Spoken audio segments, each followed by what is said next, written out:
नमस्कार, यूपी तक में आपका स्वागत है। मैं हूं कुमार अभिषेक और हम हाजिर हैं सुबह की खबरों की सुर्खियां लेकर। जी हां, वो सुर्खियां जो आज दिन भर चर्चा में रहने वाली हैं, वो सुर्खियां जिनसे आपका हो सकता है सरोकार, और वो सुर्खियां जो बनी है अखबारों की सुर्खियां। तो जान लीजिए सुबह की खबरों में आज क्या है। तो बिकरू कांड तो आपको याद होगा, विकास दुबे के साथ जो पुलिस की मुठभेड़ हुई थी, जिसमें विकास दुबे तो मारा गया, उसके कई साथी भी मारे गए थे। यही नहीं, कई पुलिस वालों पर जो गोलियां विकास दुबे और उनके गुर्गों ने चलाई थी, तो कई पुलिस वालों की मौत हुई थी। उसके बाद सरकार ने ढूंढ ढूंढ कर विकास दुबे और उनके गुर्गों को मारा था। लेकिन ये कहानी जुलाई 2020 की है, ये तो सबने देखा और जाना। लेकिन एक नई बात इसमें उभर आई है, और वो ये कि पुलिस वालों को उस वक्त जो इलाज के लिए पैसे दिए गए थे, खास करके जो घायल पुलिस वाले थे इस पूरे ऑपरेशन में, उनसे अब पैसों के वसूली की शुरुआत हो गई है। तो क्या है ये पूरी कहानी, कैसे पुलिस वालों में इसे लेकर रोष बना हुआ है कानपुर के, ये भी हम आपको बताएंगे। ये भी जानिए कि बरेली से लेकर उन्नाव तक रोहिंग्याओं और बांग्लादेशियों के खिलाफ एक अभियान चल रहा है। यूं तो पूरे उत्तर प्रदेश में ये चुपचाप, ये गुपचुप तौर पर ये अभियान चल रहा है, इन्हें पहचान कर इन्हें बाहर निकालने का। लेकिन उन्नाव में एक ऐसा मामला आया है जिसमें ये पता चला है, जब उनको पूछताछ की गई, तो म्यांमार से आने वाले रोहिंग्या पहले बांग्लादेश और उसके बाद फिर बांग्लादेश बॉर्डर पर लाए जाते रहे। वहां पर कई जिलों में इन्हें रखा गया, इन्हें यहाँ की भाषा तक सिखाई जाती रही है। तो किसी को बसाने का क्या पूरा प्रोसेस है, ये वहां की पुलिस ने इसका खुलासा किया है, ये भी बताएंगे।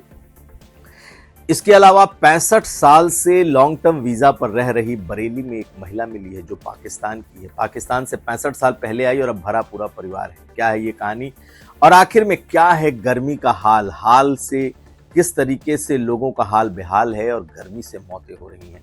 तो ये खबरें सुबह की सुर्खियों में, जानते हैं तफसील से।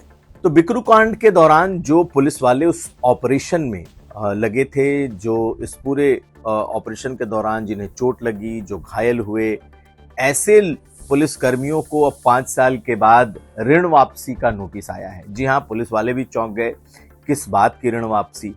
तो दरअसल जुलाई 2020 में जब बिकरू कांड के दौरान जब कई पुलिस वाले इस पूरे मिशन में, इस पूरे मुहिम में शामिल थे, ऑपरेशन में शामिल थे, तो दोनों तरफ से गोलीबारी हुई। इस दौरान कई पुलिस वाले घायल हुए थे और कई दिन तक अस्पतालों में उन्हें इलाज भी कराना पड़ा। हालांकि कई की मौत भी हुई थी। तो घायल पुलिस वालों को पुलिस की तरफ से, सरकार की तरफ से 2 सहायता राशि उस वक्त दी गई थी तत्काल। 1-1.5 लाख रुपए की जो उस वक्त तत्काल जो सहायता दी गई थी इलाज के लिए, और 1 हफ्ते के बाद उन्हें 5-5 लाख रुपए दिए गए, ताकि ये माना गया कि ये शायद ये सहायता राशि है, यानी कि इससे उनकी सहायता होगी, वो अपना इलाज कराएंगे।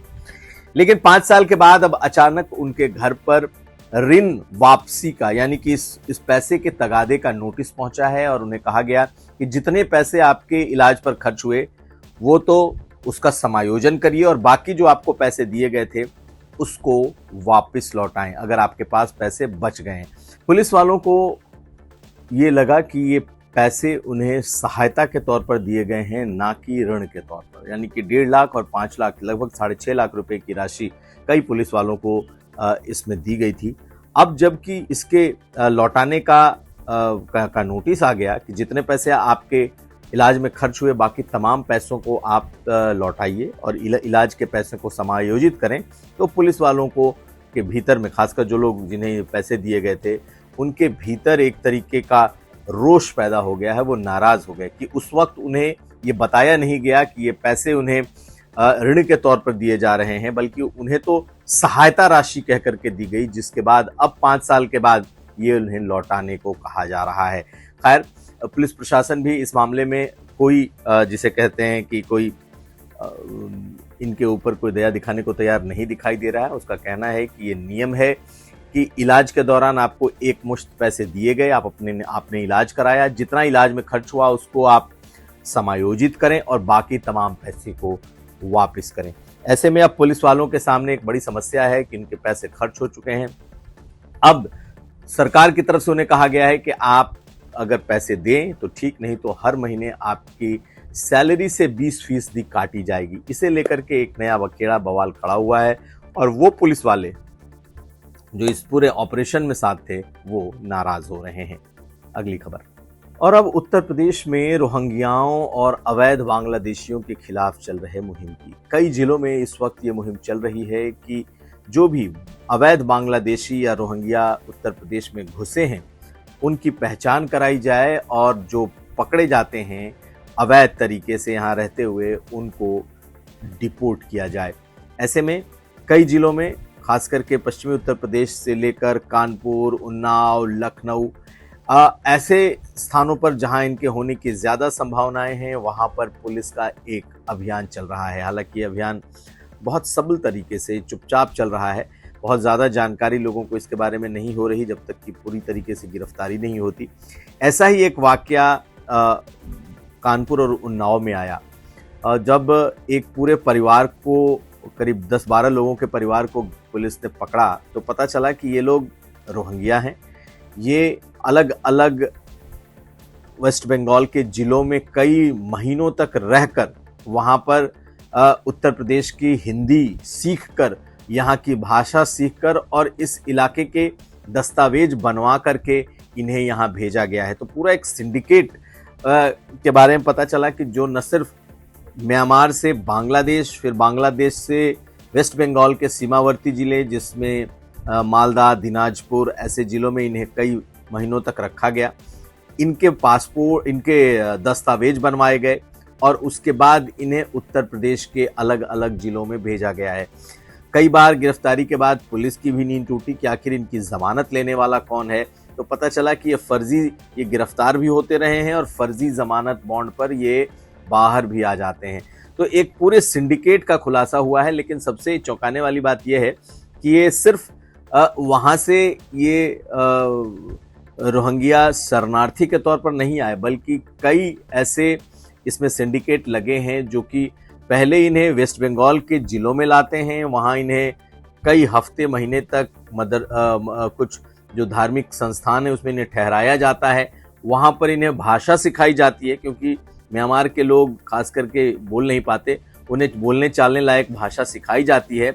उसके बाद उनके दस्तावेज तैयार किए जाते हैं और तब इन्हें उत्तर प्रदेश के कई जिलों में बसाया जाता है। तो काफ़ी समय से यहाँ रहने की वजह से इनको भाषा भी यहाँ की समझ में आ गई। लेकिन ये सिंडिकेट अब धीरे धीरे सामने आ रहा है। अगली खबर।